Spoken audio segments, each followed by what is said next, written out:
Realmente, nosso Deus ele tem colocado esse grande projeto, né, para a obra da igreja. Né? E por isso que eu gostaria de refletir na noite de hoje sobre um tema que eu coloquei como título Levante-se. Levante-se. Porque Deus ele realmente tem colocado esse grande projeto diante da nossa igreja. E a pergunta que fica é o que a gente precisa, o que nós precisamos para conseguir alcançar, para ter êxito nessa grande obra. O que a gente precisa? Nós, como liderança, sempre que a gente vai falar, vamos fazer alguma coisa, a gente vai ver, bom, o que eu preciso para fazer? Porque a primeira coisa que vem na nossa cabeça é, da onde é que eu vou tirar o dinheiro, pastor Haroldo?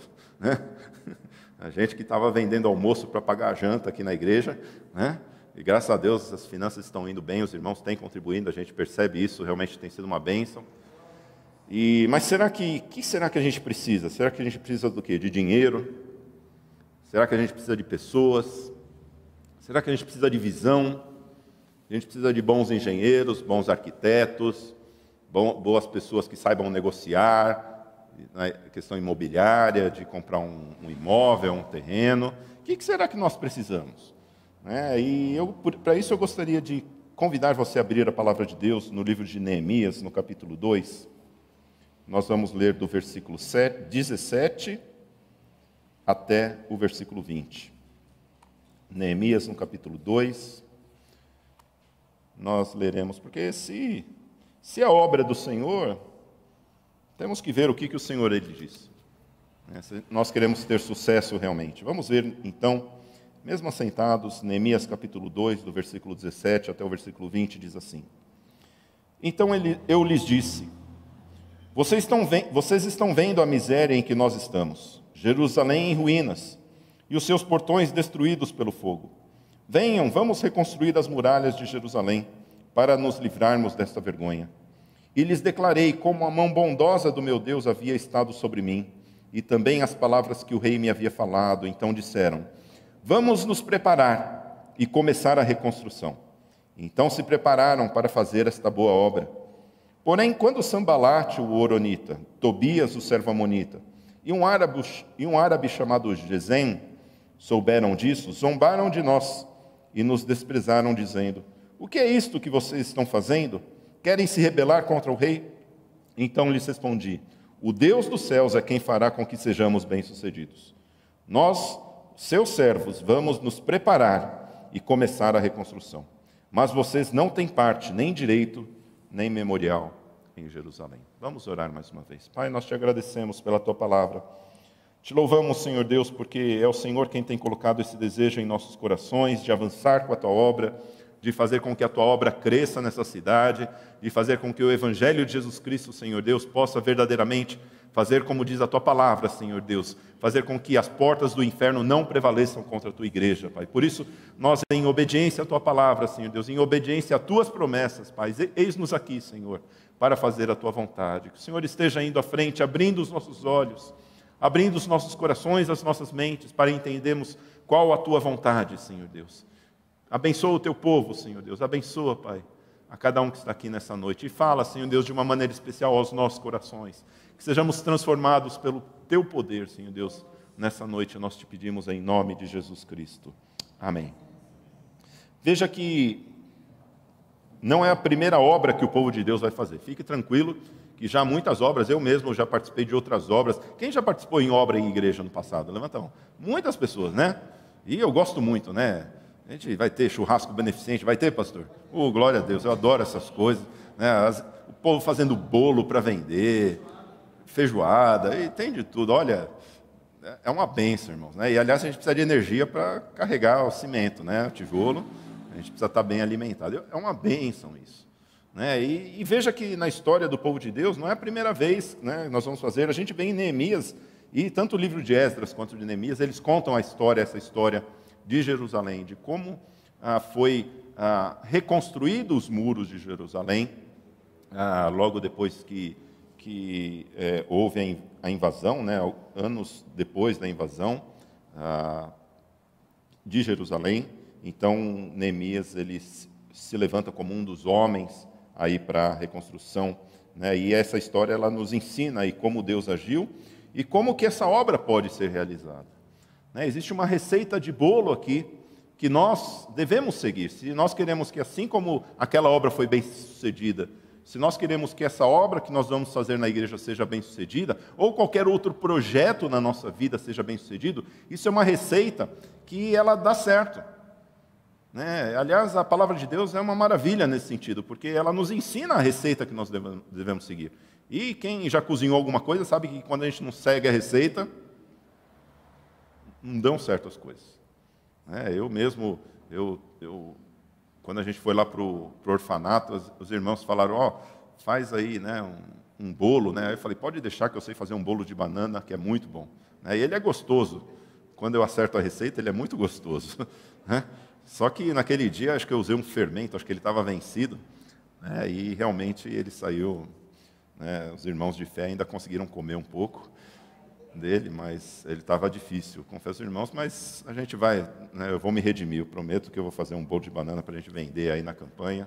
Podem me cobrar que eu vou fazer, né, um bolo de banana bem gostoso aí. Mas é uma receita que ela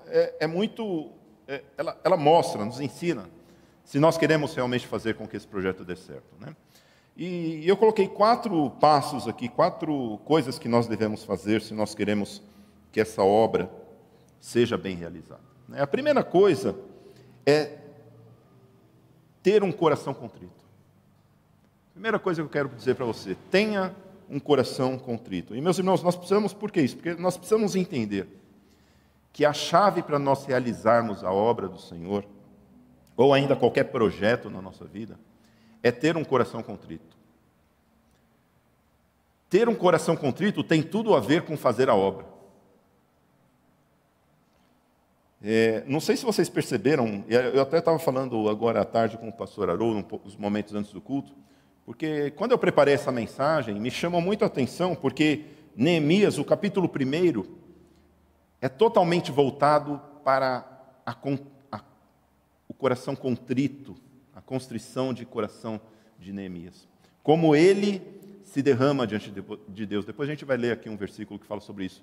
E aí eu comecei a procurar, sempre durante a nossa liturgia, nós temos uma leitura de salmo, que a gente sempre procura ler um salmo que seja de acordo. Né? E quando eu lembrei desse salmo, né, do coração contrito, não desprezará a Deus, que foi o salmo que nós lemos, Salmo 51, 17 e 18. E olha o que diz esse salmo, né? Salmo 51, 17 e 18. Sacrifício agradável, pode colocar, ele está aí na mensagem mesmo. Né? Veja o que... Não, volta, olha lá. Sacrifício agradável a Deus é o espírito quebrantado. Coração quebrantado e contrito não desprezará, ó Deus. Né? Quantos conheciam esse versículo? É um versículo, né, que a gente lê algumas vezes, né, o coração contrito, Deus não despreza. Né? Mas olha o que diz o outro versículo. Faze bem a Sião segundo a tua bondade. Edifica as muralhas de Jerusalém. Veja como essas coisas estão totalmente conectadas. E veja por que o salmista Davi ele coloca isso. Por que ele coloca a questão do coração contrito, estar totalmente ligado à obra? Porque, meus irmãos, quem vai realizar a obra é Deus e não nós. Enquanto nós tivermos um coração, né, e aquela coisa, né, sempre quando a gente quer fazer uma grande obra, a gente sempre quer ter um espírito de grandeza. Né? Sempre quando a gente quer fazer uma coisa, a gente, eu quero ter, vou comprar um carro, quero comprar um carro bom. Né? Tem que ter ar-condicionado. Né? Tem que direção hidráulica, trio elétrico, pelo menos. Nada de passar calor. Né? Nada de, quando chove, ter que ficar com um paninho, a flanelinha, né? Limpando. Ninguém quer isso. Né? Eu já tive, né? Quem já limpou flanelinha sabe como é duro. Né? Ainda mais quando não funciona o limpador do lado de fora, aí você tem que passar sabão, né, do lado de fora. Para ser pobre, né, já passamos por isso, graças a Deus. Mas a gente não quer essas coisas. Né, longe de mim, a gente não quer. A gente quer quero uma coisa boa. Vou comprar uma casa? Não, que seja uma casa boa. Uma casa ampla, face norte. Quero uma casa boa, muito boa. Né, uma cozinha, conceito aberto. Né, a gente quer, quando nós queremos fazer obras, e ainda mais fazer uma obra, a gente, né, tem aquela mania de grandeza até quando a gente vê quanto custa as coisas. Né? E meus irmãos, veja que parece que quando a gente vai fazer a obra de Deus, parece que no nosso coração é o inverso. Veja que Neemias, o próprio Neemias, né, quando ele começou a fazer essa obra, veja que primeiro que ele não era um engenheiro, ele não era um arquiteto, ele não era um líder de Jerusalém. Sabe o que ele era? Ele era um garçom do rei, um copeiro do rei. Ele era uma pessoa comum como eu e você. Eu não sei qual é a sua profissão, mas não é muito diferente daquilo que Neemias fazia. E veja que lá no capítulo 1, do versículos 4 ao versículo 6, olha o que o Neemias, ele está lá, né, trabalhando, está lá tranquilo no seu trabalho, e aí ele ouve que Jerusalém tinha sido saqueada, que os muros estavam destruídos. E ele diz assim: quando eu vi estas palavras, eu me sentei, chorei e lamentei por alguns dias. Fiquei jejuando e orando diante do Deus dos céus. Eu disse: ah, Senhor, Deus dos céus, Deus grande e temível, que guardas a aliança e a misericórdia para com aqueles que te amam e guardam os teus mandamentos. Estejam atentos os teus ouvidos e os teus olhos abertos para que atendas a oração do teu servo que hoje te faço diante de ti, dia e noite, pelos filhos de Israel, teus servos. Faço confissão dos pecados dos filhos de Israel, os quais temos cometido contra ti. Eu e a casa do meu pai pecamos. Veja que quando ele ouve que tinha uma obra a ser feita, ele não foi atrás de tijolo, não foi atrás de cimento, não foi atrás dos engenheiros, dos arquitetos. O que ele fez? Ele se assentou, ele se prostrou diante de Deus. Ele fala: ah, Senhor, essa obra é tua, Senhor. Ah, Senhor, essa obra é nossa. E, meus irmãos, essa é a primeira coisa que nós temos que entender, que é Deus e não nós que irá realizar essa grande obra. Não sou eu, não é você, mas é Deus. Isso está no coração de Deus. É Ele quem vai realizar. Sabe por quê? Porque o sustento para realizar essa obra vai vir de Deus. A força para realizar essa obra vai vir do Senhor. Isso que nós precisamos crer, meus irmãos. A inspiração para o projeto vai vir dEle. Tudo é dEle, por Ele, para Ele. Esse é o nosso Deus, meus irmãos. Isso é algo que tem que estar, nós precisamos estar cientes, que é o Senhor que vai fazer essa grande obra. Não sou eu, não é você. Isso está no coração dEle. Veja que Neemias, ele era um homem comum, ainda assim ele foi usado, porque ele tinha um coração contrito. E, meus irmãos, somente nós teremos êxito nesta grande obra, ou nos projetos da nossa vida, nas coisas que nós fazemos no dia a dia, quando nós tivermos também um coração quebrantado diante de Deus. Sabe por quê? Porque um coração quebrantado o Senhor não rejeita. Se nós tivermos esse espírito quebrantado diante de Deus, se nós tivermos esse espírito de humilhação diante de Deus, de humilhação por conta dos nossos pecados, nós sabemos que Deus estará conosco. E quando Deus está conosco, não há o que temer. Tudo se realiza, tudo é feito para a sua honra e para a sua glória. Por isso, a primeira grande lição que nós temos de Neemias é que tenhamos um coração contrito. Mas não somente isso. Veja que no versículo 18, lá do capítulo 2, nós lemos nesse capítulo 2, versículo 18, na parte B, né, aqui está dizendo, aqui na versão Nova Almeida atualizada está: vamos nos preparar e começar a reconstrução. Vamos nos preparar. Em outras versões, lá na Revista Corrigida, que é o mais próximo do original, está esse vamos nos preparar é levante-se. Por isso que eu coloquei o título dessa mensagem, levante-se, porque o original lá, que está no hebraico, está dizendo assim: olha, vamos nos levantar. Levante-se, se levante. E vamos construir. Levante-se, levantemo-nos e construamos. Ou até na versão Almeida Revista Corrigida, ela está correta, está: levantemo-nos e edifiquemos. Ou seja, essa palavra que é a segunda coisa que nós aprendemos, né? Que é o quê? Levante-se. Se levante. E quantas vezes a gente fica sentado esperando a banda passar? Quantas vezes a gente fica esperando? Estou esperando o pastor lá falar alguma coisa. Estamos esperando aí, né? Não sei. Eu estou esperando a liderança me chamar para fazer alguma coisa. Eu estou aqui, eu toco meu instrumento, mas estou esperando o irmão Isaías me chamar.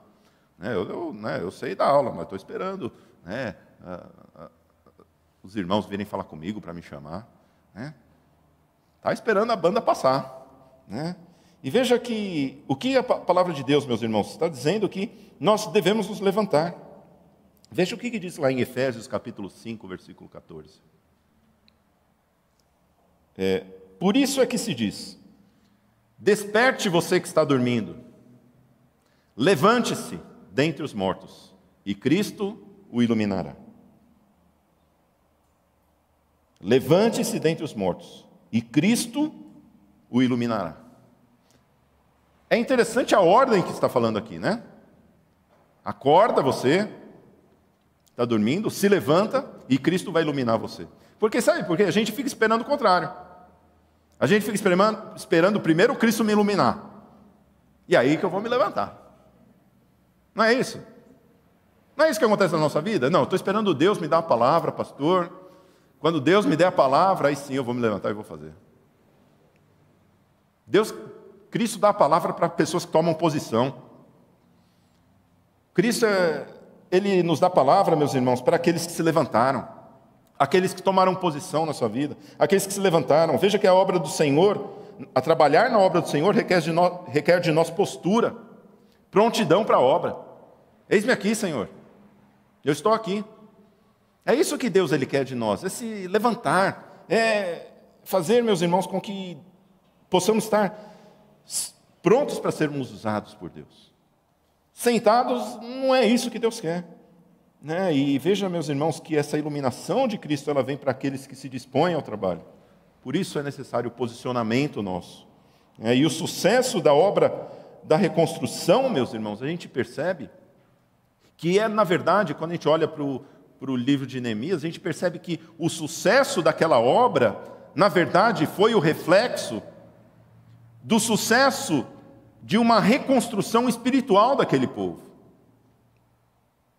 Não foi simplesmente uma obra de construção, de construir um muro, não é somente isso.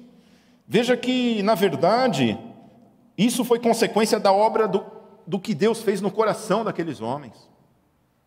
A obra começou primeiro no coração de Neemias. A obra começou primeiro no coração contrito de Neemias.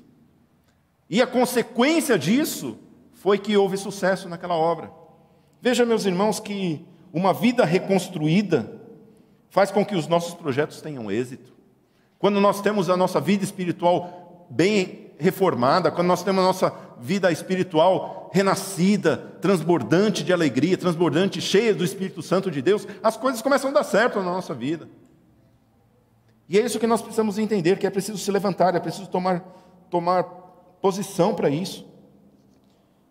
E, meus irmãos, nós precisamos sim nos levantar de uma vida espiritual infrutífera. Quantos crentes ainda têm vivido uma vida espiritual infrutífera? Ainda esperando Deus falar alguma coisa, esperando Deus dar uma luz? Olha, se disponha. Tem muito a se fazer na obra do Senhor. E veja que, meus irmãos, é Deus quem vai fazer essa grande obra. É Deus que firma os nossos passos. Eu gosto muito do Salmo 40, versículo 2, que diz que Deus me tirou do poço, do tremendal de lama, Ele me firmou os meus pés sobre uma rocha, me deu colocou um novo cântico nos meus lábios. Meus irmãos, isso é obra do Senhor. Isso é obra que Deus Ele quer fazer na sua vida, na minha vida. Veja que quando nós firmarmos os nossos passos, quando nós nos levantarmos espiritualmente, quando nós dissermos não ao pecado, quando nós não nos conformarmos mais com uma vida espiritual medíocre, quando nós buscarmos ao Senhor com todo o nosso coração, Deus Ele vai firmar os nossos pés. Deus Ele vai fazer com que nós estejamos prontos. E aí sim, Cristo vai nos iluminar. Cristo vai dizer o que nós precisamos fazer. E isso é uma coisa que está muito claro para nós. Meus irmãos, nós precisamos estar de pé diante de Deus, buscando a face do Senhor, porque é Cristo que vai nos dizer o que nós temos que fazer. Muitos perguntaram, pastor, como que vai ser essa igreja? Vamos comprar um terreno ou vamos comprar um galpão? Não sei, irmãos. Vai ser um templo para 100 pessoas, para 300 pessoas, para 1.000 pessoas, para 10.000 pessoas? Eu não sei, irmãos. Nós não sabemos. Uma coisa eu sei, que nós devemos estar de pé diante de Deus, porque é Ele que vai à frente, Ele que vai dizer, é o Senhor que vai nos mostrar.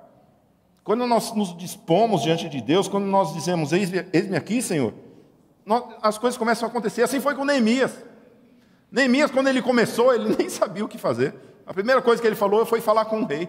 Aliás, a primeira coisa que ele fez foi orar. Por isso que a primeira comissão que a gente colocou, a gente tinha dúvida, é a comissão de oração. Né? Aliás, eu quero convidar você, né? Na próxima sexta-feira vai ter, a comissão de oração já está de pé e vai ter o grupo de irmãos da igreja, a gente está convocando a igreja toda para estar lá no monte orando. É ali que a gente vai ganhar, é ali que a gente vai ganhar a vitória. Não é carregando cimento, não. Isso é consequência da vitória que o Senhor tem dado para nós e o Senhor vai dar para essa igreja em nome de Jesus. Por isso, a gente até falou, o pessoal que tem PG vai passar na sexta, vai passar para a quinta ou para o sábado. Vamos dar o nosso jeito, o meu também é na sexta, a gente vai dar um jeito. Né? Mas sexta-feira estaremos lá.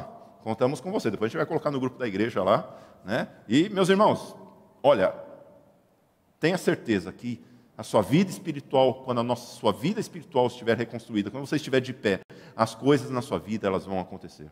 Você vai ver a obra do Senhor Deus fazendo a obra na sua vida, e a gente está falando só de areia e tijolo, não. A gente está falando de uma vida feliz, de uma família bem estruturada, de uma carreira honrosa, de hombridade, de homens e mulheres com honra diante dessa sociedade.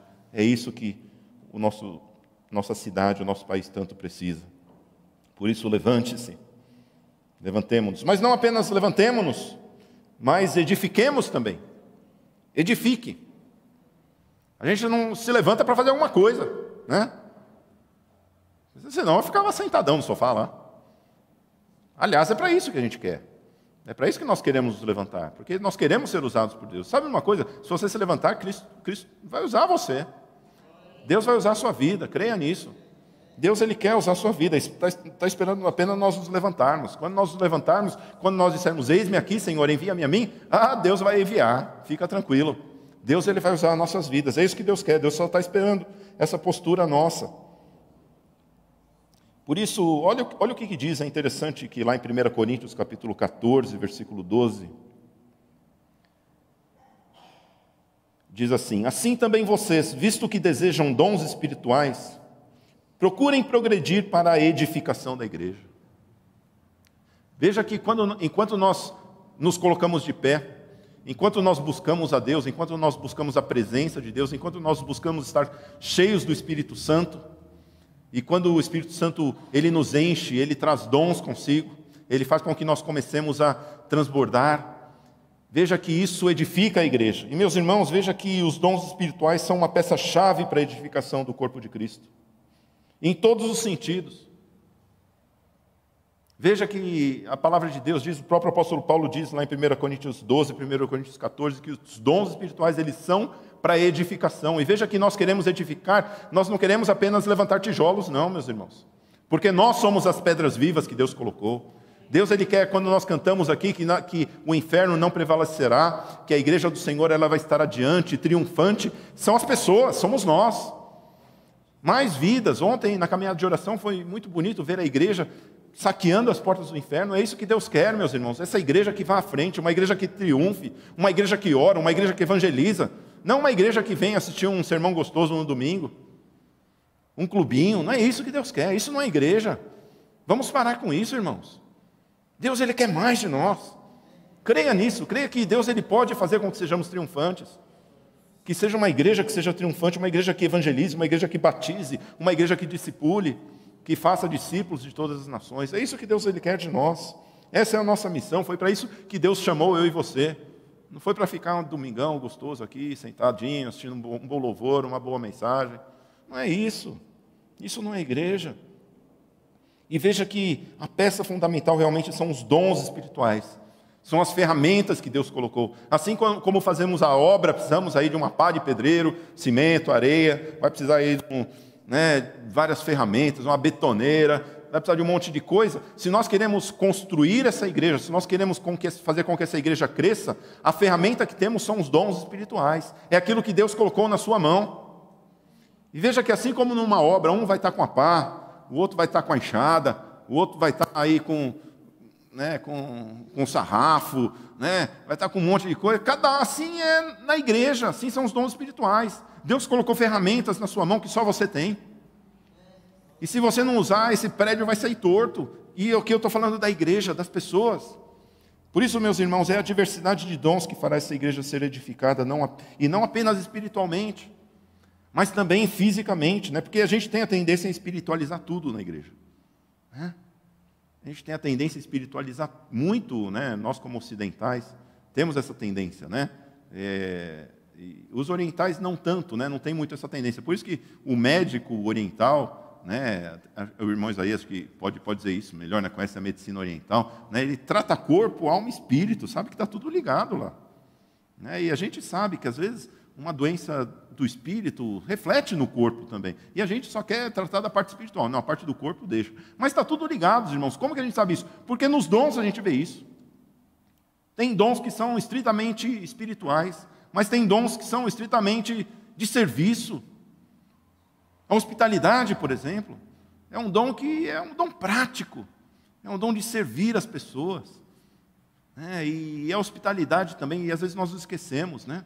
Por isso que, veja que a obra que Deus ele quer fazer na igreja, ele transcende apenas o espiritual, mas Deus ele também quer fazer com que o físico, o racional, o emocional, tudo isso faz parte de nós. Tudo isso, e nós não pode separar, não dá para separar corpo, alma e espírito. Se separou é porque está morto, né? Não dá para separar. E veja que os dons, quando são bem realizados, quando são bem colocados diante de nós, quando nós exercemos esses dons, nós verdadeiramente edificamos a igreja em todos os sentidos, espiritualmente, fisicamente, o templo, tudo acontece. Realmente isso é algo que nós precisamos como igreja aprender. Por isso que cada um de nós devemos ter como objetivo a edificação da igreja em todos os sentidos. Não apenas vim aqui para eu aprender de Bíblia, mas de tudo, de todas as coisas. Porque a palavra de Deus é um livro que fala sobre todas as coisas. E notem que realmente que Deus dá diferentes dons visando edificar a igreja, não apenas espiritualmente, mas também fisicamente, emocionalmente. É isso que Deus ele quer. Deus ele quer tratar o homem todo. Deus ele quer tratar nós como um todo. Por isso que, como é bonito nós vemos, né, alguns ministérios da igreja, apesar de ainda não triunfantes, mas já estarem dando os primeiros passos, né, como é o caso aí do evangelismo, da ação social, coisas que a gente, como igreja, precisamos aprender ainda. Mas vamos em frente, irmãos. É isso que Deus ele quer de nós. Por isso, não apenas levante-se, mas edifique. Esteja pronto para edificar. Esteja pronto para usar a sua ferramenta, né? Eu não gosto muito dessas coisas de virar para o seu irmão e falar, mas vira para ele e fala, usa a sua ferramenta aí, né? Usa a sua ferramenta aí, irmão. É só você que tem. É só você que tem. Essa obra é só você que. Essa ferramenta é só você que tem. Tem coisas no reino de Deus que é só você que tem. Você é único. Deus fez você e jogou a forma fora. Glória a Deus por isso. Eu dou glória a Deus. Que Deus não fez mais de um pastor Rodrigo, porque eu não ia me aguentar. Só um já é suficiente, irmãos. Graças a Deus por isso. Mas ao mesmo tempo, como um corpo, nós precisamos uns dos outros. Por isso, você é convidado também a trabalhar, edifique, construa. Essa palavra edificar quer dizer construa. E a igreja de Jesus Cristo é assim construída na pedra fundamental, que é o nosso próprio Senhor. E nós, como pedras vivas, devemos nos colocar como pedras diante desse edifício, para que isso seja construído para a honra e glória do nosso Senhor. E por último, tome posição. Tome posição.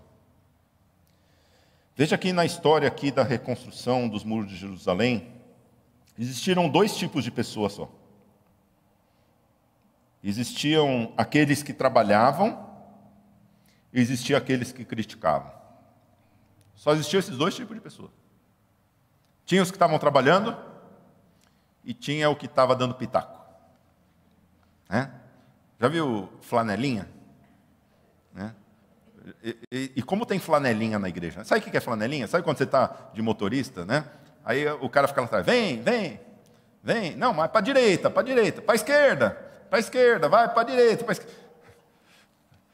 E dá uma raiva isso, irmãos. A gente está lá na obra, né? Aí tem uns irmãos que falam, não, mas para a direita, né? Está lá tocando, não, mas toca mais baixo, toca mais alto. Faz oitava abaixo, faz assim. Aí a gente vai dar aula, não, mas dá esse assunto, né? sabe quem que é? É o Sambalate, o Tobias e o Gesem, que estavam lá zombando de Neemias, né? Ei, rapaz, o que você vai fazer? Que isso? Não, para com isso. Meus irmãos, nós precisamos tomar posição, escolher que tipo de pessoa a gente vai ser. Se a gente vai estar entre os que vão estar dando pitaco ou se a gente vai estar entre os que vão estar carregando o saco de cimento. E eu tenho certeza que você sabe o que Deus quer de você. Porque, meus irmãos, o reino de Deus não precisa de flanelinha, precisa de motoristas. Gente que fala, pode deixar que eu dirijo. Eu vou, estou pronto. É isso que o reino de Deus precisa, não é de gente dando pitaco, é de gente trabalhando. E aqui a gente vê como esses homens aqui, Sambalate, Tobias, Gesem, como eles fizeram mal para o povo de Deus. E veja que muitas pessoas querem só ficar dando pitaco e se esquecem de tomar posição, de pegar sua ferramenta e trabalhar. E é isso que Deus quer de nós como crentes. Deus quer que nós tomemos posição e fale, olha, eu tenho minha ferramenta, eu vou usar, Senhor. Eis-me aqui, Senhor. Senhor, minha ferramenta aqui, Senhor, é só aquela pazinha de carregar areia, é pequenininha, né? Porque tem uns irmãos que carregam areia no reino de Deus, que é uma maravilha, né? Mas tem os irmãozinhos que é pequeno. Amém, irmão. Sabe por quê? Porque o seu tijolinho vai ser parte da obra também. E, meus irmãos, a gente precisa saber, quando nós estamos aqui no reino de Deus, nós precisamos ser intencionais, saber o que Deus está querendo fazer. Uma vez perguntaram para um homem que estava trabalhando, estava lá carregando cimento, né? Tinha um homem lá carregando um saco de cimento. Aí ele falou, o que você está fazendo? Ele falou, não sei, me falaram para carregar esse saco daqui para lá. Né? E aí chegaram para outro homem que estava carregando um saco de cimento, o que você está fazendo? Ele falou, eu estou construindo uma igreja. Meus irmãos, nós precisamos saber aquilo que nós estamos fazendo. Nós, quando colocamos a nossa vida diante de Deus, dizer, Senhor, me usa, nós estamos construindo essa igreja, nós estamos edificando essa igreja, estamos contribuindo para que essa igreja cresça. Isso pode ser coisa pequena, pode ser fazer um cafezinho, pode ser dar um sorriso, pode ser dar um abraço em alguém que esteja precisando, pode ser orar por alguém que esteja precisando, pode ser dar um folheto para quem esteja precisando, mas isso não é passado. Isso não é passado diante do reino de Deus, não há nada que nós façamos. E a gente fala, poxa vida, pastor, mas eu só dei um copo d'água. Mas sabe o que a palavra de Deus fala? Que aquele que der um copo d'água para um profeta, porque ele é profeta, porque ele é reino de Deus, vai ter o galardão, sabe do quê? Do profeta. A recompensa ela é a mesma. Para aqueles que dão um copo d'água e para aquele lá que está profetizando. É a mesma coisa. Porque para Deus o que importa são vidas no seu reino, são vidas prostradas aos pés de Jesus, com o coração contrito, são vidas que se levantaram e disseram, eis-me aqui, são vidas que estão trabalhando no reino de Deus, que estão edificando, é isso que Deus quer de nós, meus irmãos. E eu quero dizer para você, veja aqui no versículo 20, Neemias olha para Sambalate, para Tobias, para Gesem e fala, olha, vocês ficam aí criticando, uma coisa vocês tenham certeza, que vocês não têm parte, nem direito, nem memorial em Jerusalém. Veja que não tem honrado os seus nomes aqueles que só ficam lá dando pitaco, aqueles que tomaram posição de ficar só olhando, né, o povo trabalhar. Esses não têm honra, não tem o seu nome escrito em memoriais, aqueles que não se dispõem ao trabalho. É isso que a palavra de Deus está dizendo. E Neemias fala no versículo 20, né, e olha aqui, né, o versículo 20, coloque de novo, por favor, Neemias 2:20. Olha o que Neemias fala. Em primeiro lugar, ele fala assim, olha, o Deus dos céus é quem que fará com que nós sejamos bem-sucedidos. Olha, não somos nós, é Deus, essa obra do Senhor, nós estamos aqui, nós somos seus servos. Vamos nos preparar e começar a reconstrução. Mas vocês não têm parte, nem direito, nem memorial em Jerusalém. Por isso, meus irmãos, veja que o que Deus requer de nós nessa noite é que nós tomemos posição. De que lado que você está? Será que você está do lado do povo que está sentado ainda, deitadão, esperando aí alguma coisa acontecer? Está esperando Deus um anjo aparecer, o céu se abrir, né? Como Jacó, estou lá deitadão, e aí eu venho uma visão dos anjos subindo e descendo na escada. Nós precisamos tomar posição. Eu gostaria de encerrar com o texto de Apocalipse capítulo 3, versículos 11 e 12. Porque existe sim uma promessa para aqueles que se dispõem ao trabalho. Jesus está dizendo, venho sem demora. E meus irmãos, Jesus está voltando, não há tempo mais de ficar parado. Não há tempo mais de ficar parado no reino de Deus. Conserva o que você tem para que ninguém tome a sua coroa. Ao vencedor farei com que seja uma coluna no santuário do meu Deus, e dali jamais sairá. Gravarei sobre ele o nome do meu Deus, o nome da cidade do meu Deus, a nova Jerusalém que desce do céu, vinda da parte do meu Deus, e o meu novo nome. Ah, meus irmãos, esse é o nome que nós queremos ter inscritos, como pessoas que são honradas, como pessoas que são colunas na igreja de Deus, como pessoas honradas. Que tipo de pessoa você quer ser quando Jesus voltar? Que tipo de pessoa você quer ser? Deus, Ele nos convida nessa noite a nós tomarmos posição, a nós nos colocarmos de pé, levantarmos-nos, edificarmos a obra do Senhor, fazer com que essa igreja cresça em todos os sentidos. Esta obra tem sido apresentada à Igreja Batista da Glória. Qual posição você irá tomar? Que Deus os abençoe, que possamos estar no lado certo daquelas pessoas que trabalham, daquelas pessoas que, quando Jesus voltar, terão seus nomes honrados diante de Deus, como servos do Senhor que se dispuseram na obra do Senhor.